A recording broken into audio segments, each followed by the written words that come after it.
Saya mengajak kita bersama-sama membuka surat 1 Yohanes pasal yang kedua. Kita akan membaca ayat pertama dan ayat kedua. Dan hari ini kita akan fokus untuk membahas ayat kedua. 1 Yohanes pasal kedua, ayat pertama dan ayat kedua. Kita akan membaca bersama-sama 2, 3. Anak-anakku, hal-hal ini kutuliskan kepada kamu supaya kamu jangan berbuat dosa. Namun jika seorang berbuat dosa, kita mempunyai seorang pengantara pada Bapa, yaitu Yesus Kristus yang adil. Dan ia adalah pendamaian untuk segala dosa kita, dan bukan hanya untuk dosa kita saja, tetapi juga untuk dosa seluruh dunia. Mari kita berdoa. Bapa yang telah memberikan Kristus sebagai pengantara yang adil dan sebagai pendamaian untuk kami, biarlah kami yang telah menerima anugerah pendamaian-Mu hari ini dianugerahkan juga untuk lebih mengerti seperti apakah pendamaian yang Kau kerjakan di dalam hidup kami. Sehingga kami lebih bersyukur, kami lebih mengapresiasi, kami lebih boleh mengenal karya-karya-Mu dengan lebih jelas lagi. Berfirmanlah kepada setiap kami ya Tuhan, dan biarlah setiap penjelasan membawa kami untuk takjub kepada karya Tuhan dalam hidup kami. Dalam nama Tuhan Yesus Kristus kami berdoa. Amin. Beberapa minggu lalu kita telah membahas mengenai Yesus Parakletos. Yesus sebagai pengantara pada Bapa. Kita sudah mempelajari bahwa itu bukan sesuatu konsep yang langsung muncul atau diciptakan oleh penulis perjanjian baru. Tetapi sudah berakar di dalam tradisi perjanjian lama. Yang disebut sebagai pengantara adalah karya Yesus yang bersyafaat bagi kita. Kita telah membahas bagaimana Abraham bersyafaat ketika Sodom dituntut, ketika Sodom akan dihukum, ada Abraham yang bersyafaat. Ketika Tuhan menuntut dosa Israel yang menyembah berhala, maka Musa bersyafaat, Musa membela, Musa menjadi seperti seorang sahabat yang mencoba untuk menenangkan murka Tuhan dan bersyafaat bagi umatnya. Nah saudara sekalian, sehingga ketika dikatakan Yesus Parakletos, itulah yang dipahami oleh pendengar zaman itu. Seorang yang menolong kita ketika kita dituduh, ketika kita berhadapan dengan orang-orang yang dengan keji mencerca kita. Maka Yesus Parakletos yang telah mengirim Roh Kudus sebagai Allos Parakletos. Parakletos yang lain tetapi yang sama untuk akhirnya mendampingi kita. Nah hari ini kita juga masih masuk ke dalam satu tema yang penting sekali. Maka kita perlu satu pertemuan lagi untuk membahas satu ayat di ayat kedua ini. Yesus Kristus kita telah bahas sebagai pengantara atau Parakletos. Kita sudah membahas Yesus Kristus sebagai yang adil di Kayon. Lalu kemudian yang ketiga hari ini, Yesus adalah pendamaian untuk segala dosa kita. Saudara sekalian, kata Yunani yang dipakai kita perlu memahami. Karena kalau hanya sekedar pendamaian, kita tidak ada bayangan apa-apa. Bahkan imajinasi kita bisa kemana-mana. Nah, imajinasi kita harus kembali kepada maksud penulis. Ketika Tuhan menginspirasikan firman-Nya kepada Yohanes, kita perlu memahami apa yang Tuhan maksud dengan pendamaian. Yesus Kristus adalah pendamaian. Apa maksudnya? Kata Yunani yang dipakai adalah hilasmos. Yesus Kristus sebagai hilasmos. Nah, saudara sekalian, kata hilasmos itu bahasa Yunani. Kalau diterjemahkan ke dalam bahasa Latin menjadi propitiatorium. Nah, ini nanti di dalam bahasa Inggris, karena bahasa Inggris juga banyak serapan dari Latin, menjadi propitiation. Nah, saudara sekalian, kata propitiation itu kata dalam bahasa Inggris yang jarang dipakai. Dalam percakapan sehari-hari kan tidak ada ya orang mengatakan propitiation, itu jarang sekali. Ini menjadi satu istilah yang unik, menjadi satu istilah yang khusus. Maka Yesus Kristus sebagai hilasmos bahasa Yunani. Atau Yesus Kristus sebagai propitiatorium atau propitiator di dalam bahasa Inggris. Nah sekarang apa maknanya hilasmos, apa artinya propitiator ya. Apa makna dua kata itu? Nah, saudara sekalian, kita akan melihatnya di dalam sejarah perjanjian lama. Kira-kira ketika Yohanes menulis surat, tujuan kita adalah pada waktu pembaca pertama mendapat surat dari Yohanes, Yesus adalah pendamaian. Kira-kira apa yang muncul dalam benak mereka? Pikirannya, imajinasinya, apa sih yang mereka bayangkan gitu. Nah sekarang kalau saudara dikasih tahu, Yesus pendamai, apa yang saudara bayangkan? Orang berkelahi gitu. Kadang-kadang kan begitu ya. Orang berkelahi, Yesus di tengah-tengah. Jangan. Kalau anak SD, SMP, SMA tuh, kalau berkelahi ya saudara ya. Jadi misalnya dia ribut, jangan pisah gitu. Terus yang misah di tengah. Ya kalau ada guru atau apa, oh jangan. Saya tuh sering saudara terjebak dalam situasi seperti itu. Ya anak waktu mau berkelahi dan sebagainya gitu ya. Lalu kemudian kalau misalnya teman saya berkelahi atau ada murid yang mau berkelahi, jangan pisah. Suatu hari saya pernah pisah itu, jangan pisah. Saya pegang aja enggak saudara. Dia juga enggak maju, jadi dia pura-puranya tuh berani tapi sebetulnya enggak berani gitu kan. Jangan pisah tapi mundur gitu. Iya kan. Nah itu apakah yang muncul di benak kita itu ya, orang jangan pisah, saya mau berkelahi padahal takut gitu. Yesus bukan pendamai seperti itu, saudara. Nah, untuk memahami apa arti kata hilasmos, propisiator, kita perlu membaca Keluaran pasal 25 ayat 22. Saya akan baca dulu, saudara. Keluaran pasal 25 ayat 22. Kita mulai dari sini. Dan di sanalah aku akan bertemu dengan engkau. Ini Yahweh berkata ya, aku akan bertemu dengan engkau dan dari atas tutup pendamaian. Dari antara kedua kerup yang di atas tabut hukum itu, aku akan berbicara dengan engkau tentang segala sesuatu yang akan kuperintahkan kepadamu untuk disampaikan kepada orang Israel. Nah ini ayat yang bicara mengenai tutup pendamaian. Saudara-saudara sekalian, sentralitas dari perkemahan Israel itu apa? Perkemahan Israel itu sentralnya bait suci. Atau di dalam bahasa Ibrani disebut miskan, kemah suci ya, miskan, kemah. Nah, saya pernah membahas teologi miskan ya ketika kita membahas Injil Yohanes dan bahkan ada di YouTube KU Sore, itu kan ada mengenai tabernakel ya, jadi mengenai Eden tabernakel, kita sudah bahas di situ. Saudara bisa mengikuti konsep tabernakel dari Taman Eden sampai akhirnya muncul gereja. Jadi di situ sudah bisa melihat progres pemikiran teologinya, teologi mengenai miskan. Jadi melalui miskan atau kemah suci, Tuhan itu mau mengajarkan kalau dosa manusia itu begitu serius sehingga manusia tidak bisa lagi seperti Adam yang berjalan-jalan dengan Tuhan di Taman Eden, tidak bisa. Kemah suci itu kan menarik, indah, besar tetapi banyak sekat. Tidak boleh masuk sini, tidak boleh masuk situ. Itulah realitas ketika manusia mau mendatangi Tuhan dan sudah berdosa. Tidak bisa langsung datang. Ada banyak sekat, dosa itu memisahkan. Jadi melalui miskan Tuhan mau mengajarkan bahwa manusia hanya bisa masuk menghadap Tuhan di ruang maha suci itu melalui pengantara. Dan pengantara itu harus melewati sesuatu yaitu darah yang ditumpahkan. Nah di sini Tuhan sedang mengajarkan mengenai pentingnya penebusan yang nantinya akan membawa kita pada penebusan Tuhan Yesus Kristus. Baru manusia bisa berjumpa dengan Tuhan. Jadi sentralitas perkemahan Israel itu adalah tabernakel. Sentralitas tabernakel ruang maha kudus. Kita melihat ada pembagian 3 ya. Jadi ini kan mulai dari Keluaran pasal 24 ketika orang-orang Israel lagi ada di Gunung Sinai kan. Ada bagian pelataran, lalu ada ruang suci, terus kemudian Musa yang pergi sendirian menuju ke atas itu ruang maha suci. Nah di situ nanti dibagi menjadi 3. Nah ini menjadi konsep yang Tuhan ajarkan ya. Jadi sentralitas perkemahan Israel adalah tabernakel. Sentralitas tabernakel adalah ruang maha kudus. Nah ruang maha kudus itu sentralnya apa? Sentralnya di tengah-tengah ruang maha kudus. Itu bukan patung, bukan apa. Tapi tabut perjanjian. Tabut perjanjian itu terbuat dari kayu dilapis emas. Emasnya lapis di luar dan emasnya lapis di dalam. Mengingatkan kita akan apa saudara? Kayu, lapis luar, lapis dalam. Kata dalam bahasa Inggris yang dipakai sama. Tabut itu sama dengan apa? Tabut kan ark, ya kan? Ark of Covenant. Ini ark. Kemudian apa yang dipakai juga bahasa Inggris ark? Bahteranya Nuh.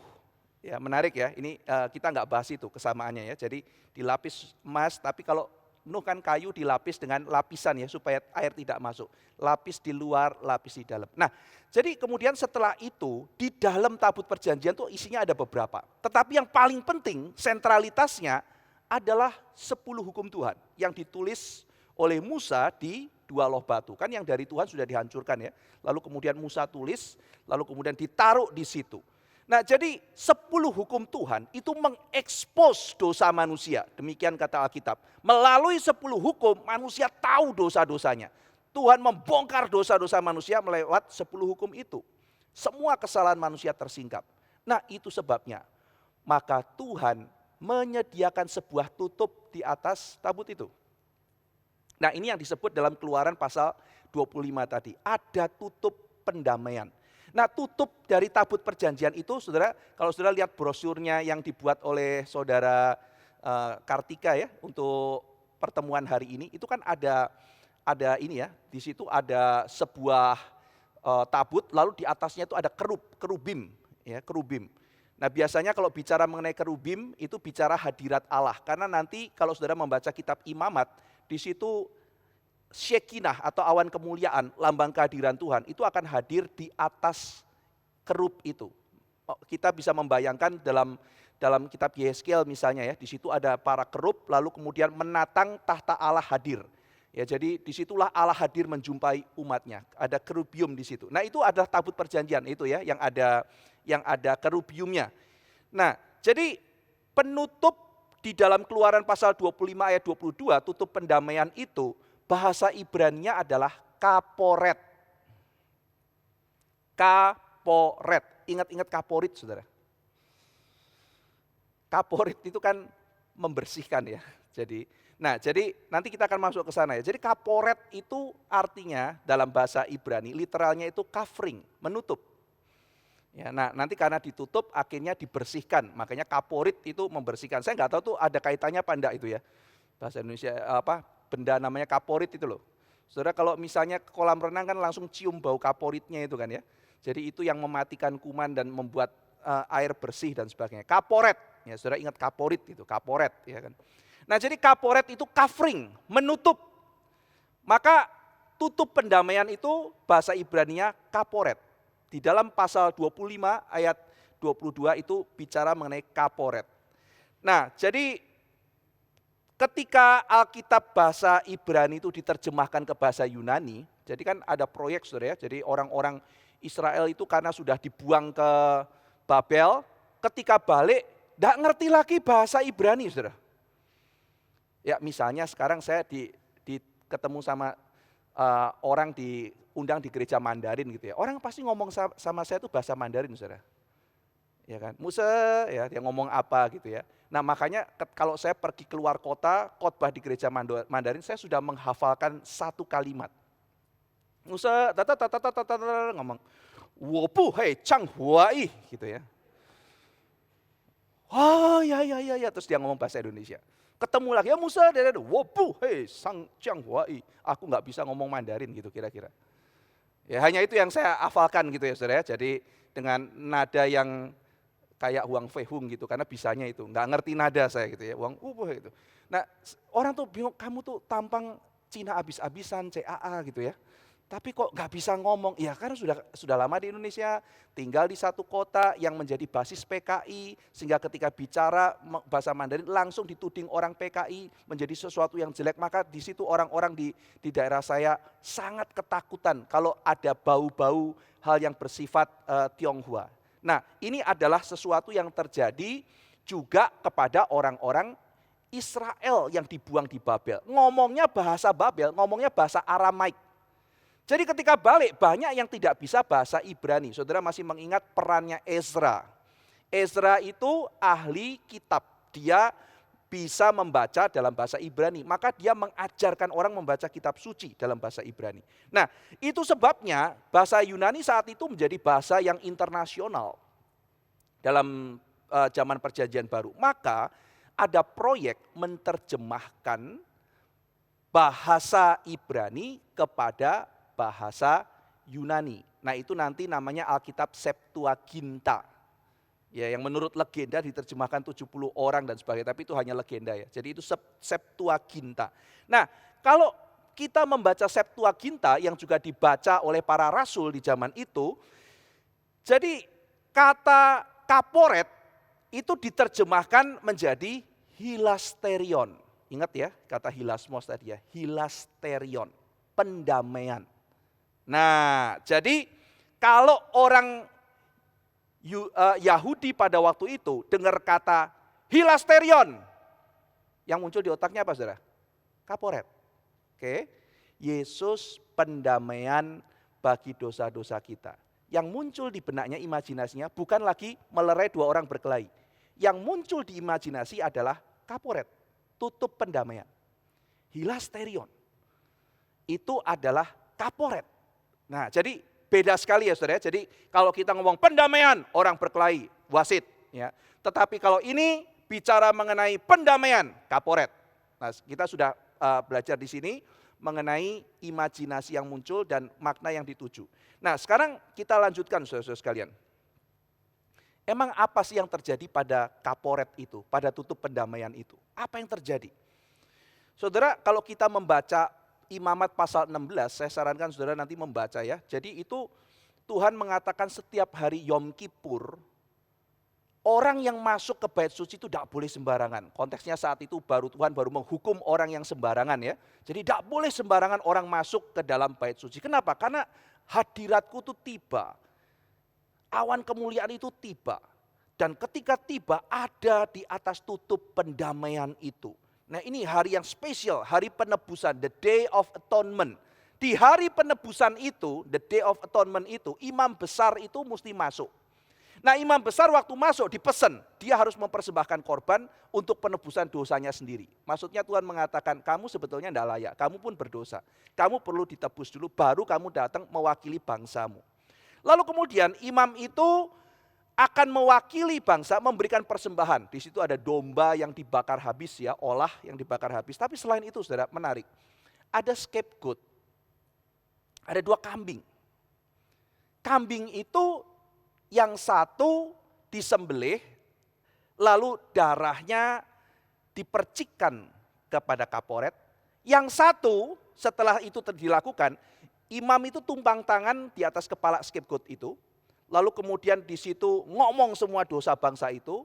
Dan kemudian dilepaskan scapegoat itu melambangkan apa? Seluruh dosa ditimpakan pada scapegoat dan scapegoat itu sekarang dilepas.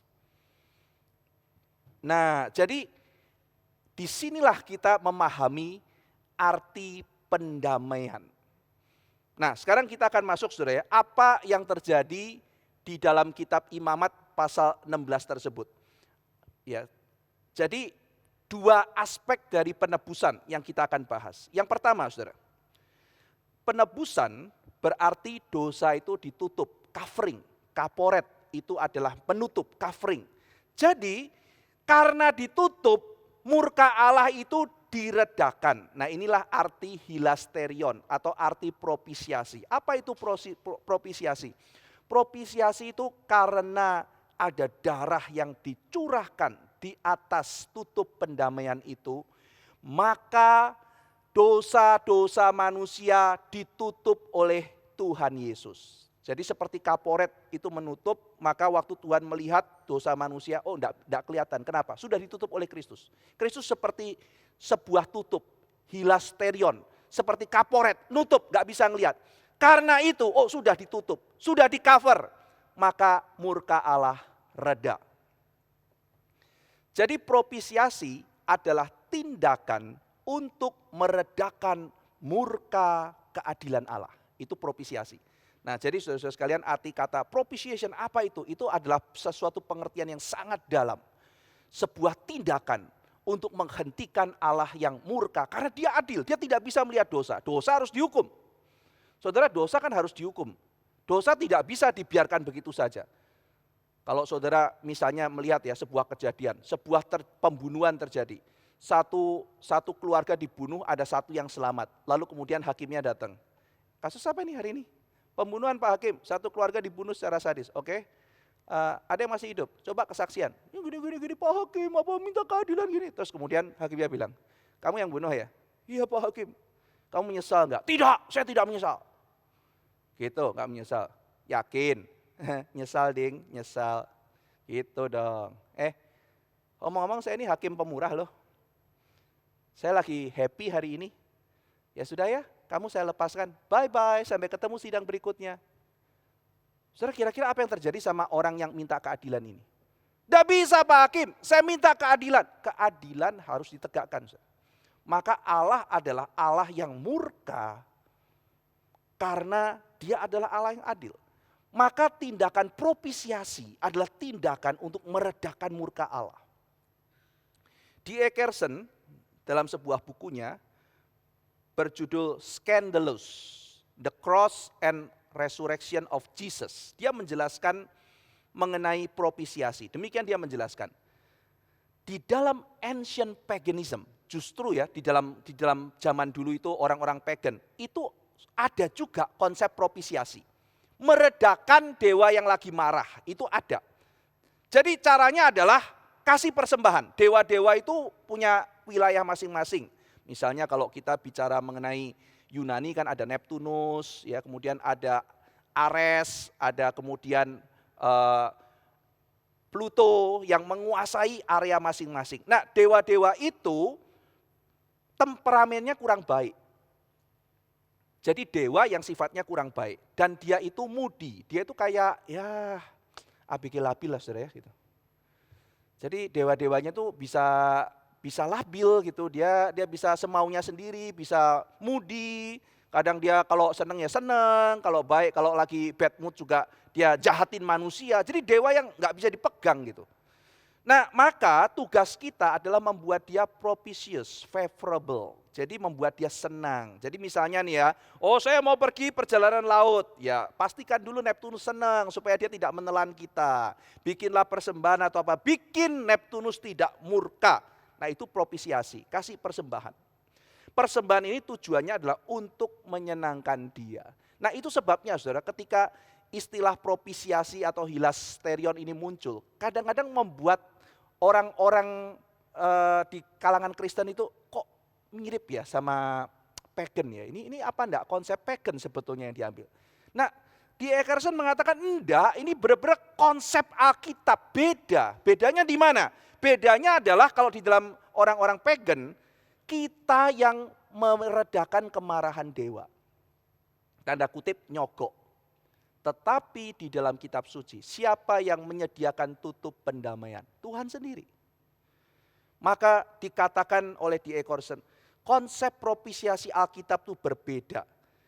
Di dalam budaya Yunani, yang temperamennya tidak baik, itu para dewa.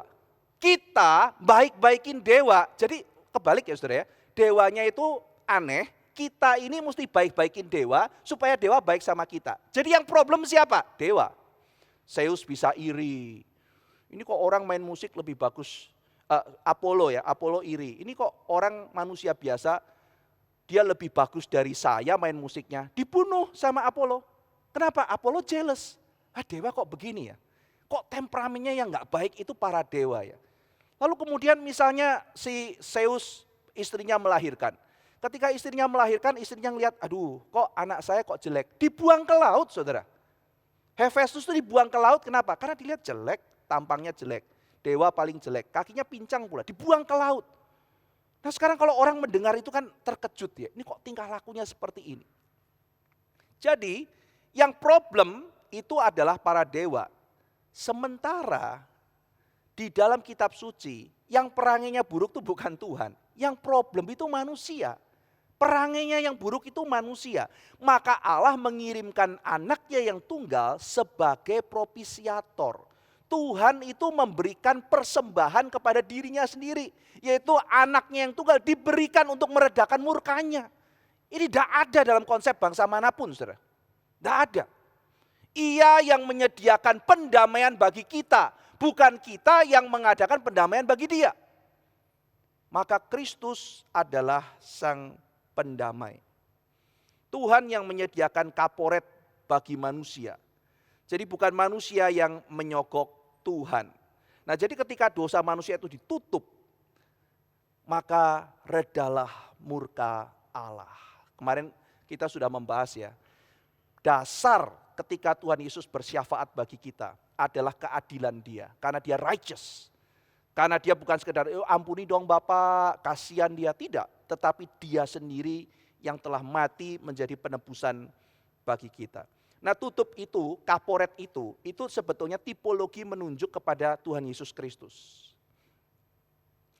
Jadi orang Israel lihat kaporet setiap tahun, mendengar kisah kaporet setiap tahun, imam besar lihat setiap tahun, itu menunjuk kepada Kristus. Nah saudara, dalam Lukas pasal 18 ayat 13, itu ada kisah ya, mengenai orang Farisi yang berdoa sama pemungut cukai.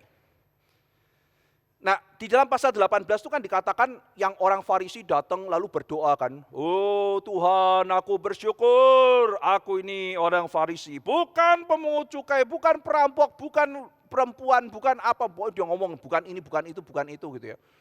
Saya bersyukur karena saya baik melakukan Taurat dan sebagainya. Terus Tuhan Yesus bilang, ada pemungut cukai datang. Dia pukul-pukul dada gitu. Ya, ayat 13 saya bacakan, tetapi pemungut cukai itu berdiri jauh-jauh bahkan ia tidak berani menengadah ke langit. Kalau doa biasa gini kan, dia nggak berani. Melainkan ia memukul diri dan berkata, ya Allah kasihanilah aku orang berdosa ini. Itu doa indah sekali loh saudara.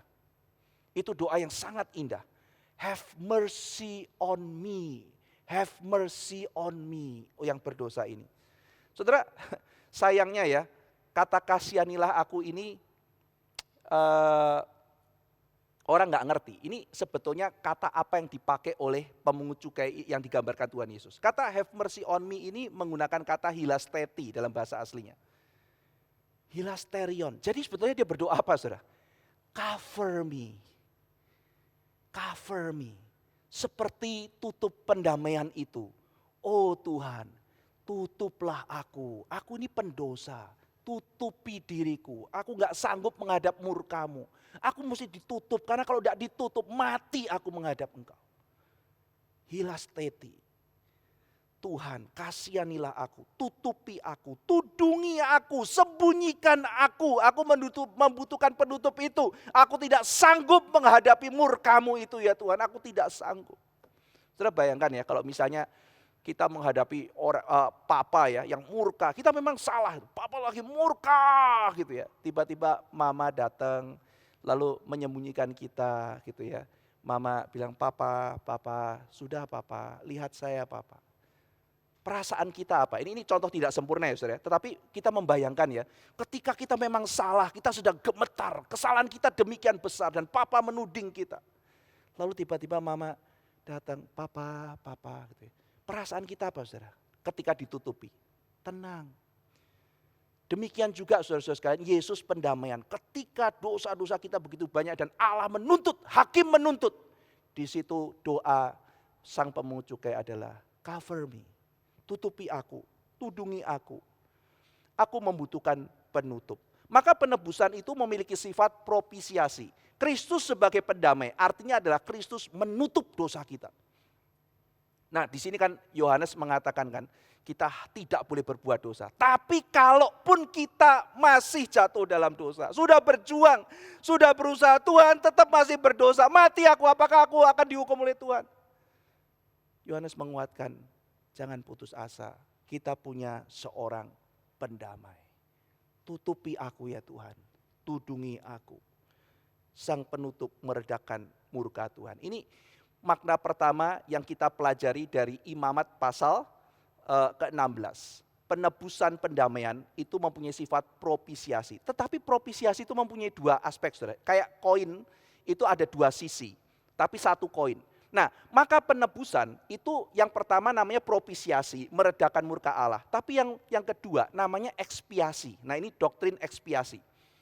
Jadi propisiasi dan ekspiasi. Ekspiasi terjadi akibat dari propisiasi. Scapegoat itu ditumpangin tangan, lalu kemudian dilepas. Maksudnya apa saudara-saudara sekalian? Maksudnya adalah di situ dibersihkan, dosanya dibawa pergi. Ingat perkataan Yohanes Pembaptis, inilah domba Allah yang menghapus dosa dunia. Nah itu pengertian ekspiasi. Dihapuskan, dibersihkan. Expiation adalah removal of sin and guilt. Jadi di-remove. Maka dosa dan kesalahan kita dibawa pergi. Karena Kristus menutupi dosa kita, kemarahan Allah mereda, maka disitulah dosa kita dibersihkan oleh Tuhan. Nah ini saudara, ini maksud daripada Kristus sebagai pendamai. Pendamaian memiliki pengertian dari tutup pendamaian kaporet. Mempunyai pengertian propisiasi, menutup maka meredakan murka Allah. Dan karena ditutup, maka juga sekaligus dibersihkan. Nah saudara sekalian, kemudian kita masuk kepada kalimat berikutnya di dalam ayat yang kedua. Ia adalah pendamaian untuk segala dosa kita. Dan bukan untuk dosa kita saja, tetapi juga untuk dosa seluruh dunia. Oh, apa ini maksudnya? Bukan untuk dosa kita saja, untuk dosa seluruh dunia. Kok seluruh dunia ya? Saudara, kalau kita mengingat perkataan Yohanes Pembaptis juga sama ya. Yohanes 1 ayat 29. Lihatlah anak domba Allah yang menghapus dosa dunia. Nah, ini kok juga dunia ya? Dosa dunia dihapus. Apa artinya? Dia bukan hanya menjadi pendamaian untuk dosa kita saja, tetapi juga dosa seluruh dunia. Apa artinya? Yang pertama saudara, alternatif pertama. Berarti Yesus menghapus dosa seluruh dunia tanpa kecuali. Berarti semua seluruh dunia sekarang, dari zaman dulu sampai sekarang, semuanya dosanya dihapus. Nah ajaran ini namanya universalisme. Tidak ada yang berdosa lagi, karena semua itu ditebus oleh Tuhan. Maka jangan heran ada yang mengajarkan misalnya, Tuhan itu Bapak. Bapak bukan hanya bagi orang yang beriman, Bapak bagi seluruh umat manusia. Maka sebagaimana saya diselamatkan, seluruh dunia juga akan diselamatkan. Nah, ini ajaran namanya universalisme. Apakah hal ini benar? Apakah benar bahwa Yesus Kristus menjadi pendamaian bagi dosa seluruh dunia? Berarti artinya tidak ada lagi yang dihukum, berarti tidak ada lagi yang akan masuk neraka, semuanya akan masuk surga karena dihapus dosanya. Ya nanti kita akan membahas hal ini. Tafsiran yang kedua, ada yang menafsir Yesus mati untuk seluruh dunia, ya, tetapi hanya efektif bagi mereka yang percaya. Jadi kalau saya percaya Yesus, itu baru Yesus mati buat saya. Saya tidak mau percaya Yesus, nah itu kemudian tidak efektif. Berarti efektif tidak efektif bergantung saya. Yang ketiga, seluruh dunia mengacu kepada umat pilihan, chosen people. Bukan hanya untuk kita, tapi bagi umat seluruh dunia. Ini tetap adalah chosen people, orang yang adalah pilihan Tuhan. Tetapi orang pilihan Tuhan yang bukan hanya orang Yahudi, tetapi juga seluruh orang-orang pilihan di seluruh dunia bangsa apapun. Nah jadi ada 3 penafsiran ya. Ya saudara sebagai orang reform udah langsung tahulah kita yang mana ya. Tapi sekarang kita akan bahas satu persatu. Yang pertama, Yesus Kristus mati menghapus seluruh dosa tanpa kecuali, universalisme. Nah kalau ini benar, maka tidak ada lagi yang namanya neraka. Lalu buat apa Tuhan Yesus mengajarkan mengenai neraka saudara? Tempat di mana ada kertak gigi dan sebagainya. Pengajaran mengenai neraka paling banyak keluar dari mulut Tuhan Yesus. Dia betul-betul memperingatkan umat manusia. Tuhan Yesus betul-betul memberikan kepada kita pengertian supaya kita tidak jatuh ke dalam dosa, tidak mendapatkan hukuman dari Tuhan. Jadi Tuhan Yesus mengajarkan bahwa neraka itu ada. Nah dengan demikian kalau universalisme benar, maka semua ajaran Tuhan Yesus itu tidak berlaku. Maka posisi ini sangat tidak alkitabiah, tidak biblical, khususnya bertentangan dengan ajaran Yesus mengenai neraka. Nah ada beberapa ayat dalam kitab suci juga yang sangat menentang ajaran ini, misalnya Roma 3 ayat 25. Saya akan bacakan Roma pasal 3 ayat 25. Kristus Yesus telah ditentukan Allah menjadi jalan pendamaian. Sama ya, kata yang dipakai Yesus Kristus menjadi hilasterion, karena iman. Oke, tadi dikatakan di dalam 1 Yohanes 2 ayat 2, Yesus Kristus itu adalah hilaskomai, ya, hilasmos untuk seluruh dunia. Sekarang kita bandingkan dengan perkataan Paulus Roma 3:25. Dia itu pendamaian karena iman. Jadi pendamaian itu terjadi karena iman. Jadi bukan seluruh dunia otomatis langsung diselamatkan, tidak, tetapi karena iman. Roma 3 ayat 25. Jadi ayat-ayat universalisme gugur. Nah sekarang berikutnya saudara, kita membaca Ibrani 2 ayat 17. Ya, jadi kita baca Ibrani 2 ayat 17 ya. Ini ayat seolah-olah mendukung universalisme juga. Saya bacakan, itulah sebabnya Ibrani 2:17, maka dalam segala hal ia harus disamakan dengan saudara-saudaranya, supaya ia menjadi imam besar yang menaruh belas kasihan dan yang setia kepada Allah untuk mendamaikan dosa seluruh bangsa. Aduh, Yesus menjadi pendamai dosa, seluruh bangsa didamaikan. Ini berarti ini seluruh bangsa, tidak ada yang tidak selamat dong, semuanya selamat dong. Tunggu dulu, ini kan ayat 17. Yuk kita baca dulu ayat 13, masih di pasal yang sama. Dan lagi aku akan menaruh kepercayaan kepadanya, dan lagi sesungguhnya inilah aku dan anak-anak yang telah diberikan Allah kepadaku. Oh, ternyata dosa seluruh bangsa ini adalah orang-orang, anak-anak yang diberikan Bapa kepada Kristus. Ternyata ini bicara chosen people.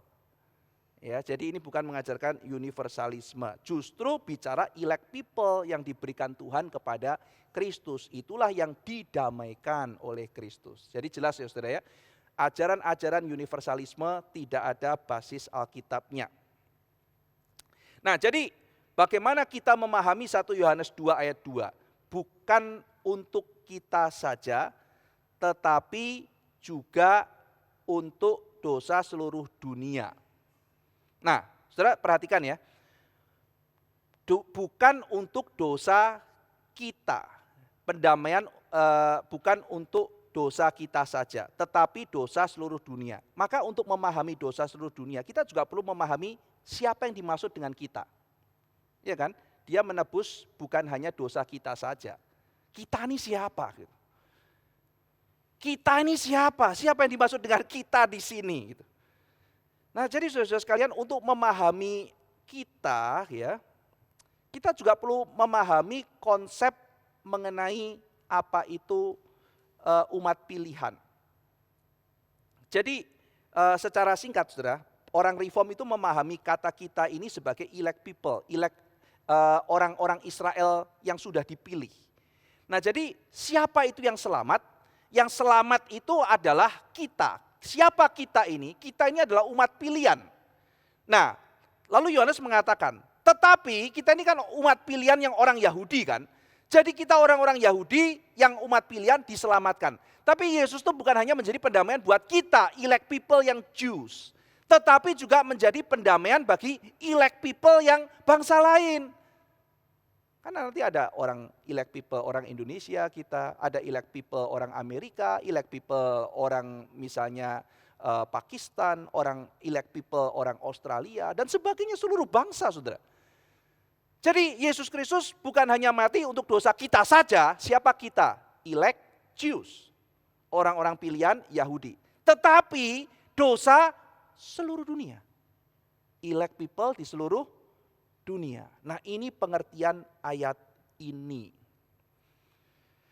Oh, dari mana kita bisa mempunyai kesimpulan seperti itu? Apakah itu otak-atik gatuk ala Reform? Tidak, saudara. Ini ada basis Alkitabnya. Yuk coba kita melihat 1 Yohanes 2 ayat 2 dibandingkan dengan Yohanes 11 ayat 49 sampai 53. Kita pernah bahas ayat ini, saudara. Perkataan Kayafas. Yuk kita lihat Yohanes pasal 11. Kita baca ya ayat 49 sampai 53. Kita lihat dasar Alkitabnya.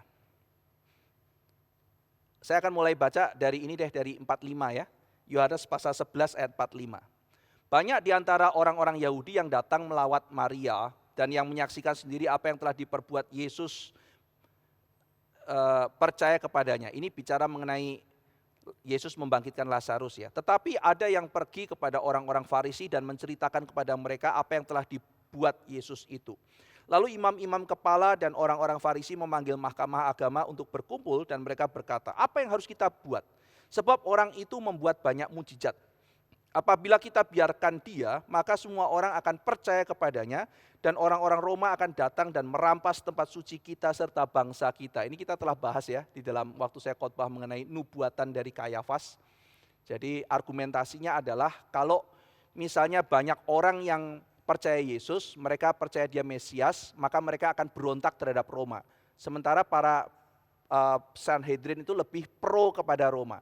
Dan kalau mereka berontak pada Roma, Roma akan membalas. Dan ketika membalas, bukan hanya orang-orang pemberontak ini yang dihabisi, semua akan dihabisi. Itu argumentasi dari mereka.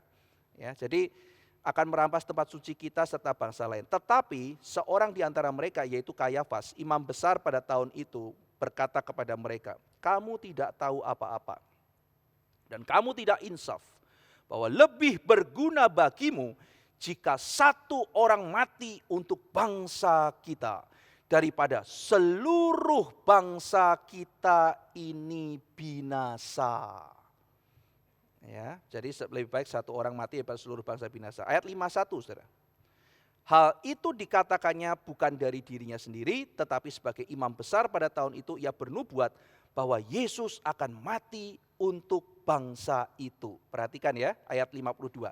Dan bukan hanya untuk bangsa itu saja, tetapi juga untuk mengumpulkan dan mempersatukan anak-anak Allah yang tercerai-berai. Mari kita gabungkan ini dengan 1 Yohanes 2 ayat 2. Oh begitu. Yesus Kristus akan mati untuk bangsa itu, yaitu bangsa Yahudi, ya kan? Tetapi bukan hanya untuk bangsa itu saja, kata Yohanes. Tetapi untuk siapa? Untuk anak-anak Allah, bukan semua orang loh. Untuk anak-anak Allah, elect people yang tercerai-berai. Jadi di sini kalau kita gabungkan tulisan Yohanes di pasal 11 dan tulisan Yohanes di surat 1 Yohanes 2 ayat 2, kita mengambil kesimpulan, oh yang dimaksud Yohanes dengan Yesus mati untuk seluruh dunia, itu adalah elect people, anak-anak Allah yang tercerai-berai itu, yaitu elect people yang ada di seluruh dunia. Ya, jadi ini dasar eksegesinya untuk kita memahami 1 Yohanes 2 ayat 2. Nah, sekarang kita masuk kepada argumentasi-argumentasi yang sifatnya lebih tradisi. Di dalam tradisi Yahudi, di dalam pernikahan dan perjodohan, yang memilihkan pasangan bagi anaknya itu bapak. Jadi masih kental sekali, saudara. Ketika orang mau menikah, bapak itu sentral di dalam proses pernikahan. Memilihkan pasangan. Jadi oh ini kayaknya pasangan bagus untuk anak saya dan sebagainya. Jadi bapak itu penting sekali. Maka terjadi perbincangan antar bapak, itu menjadi hal yang lumrah.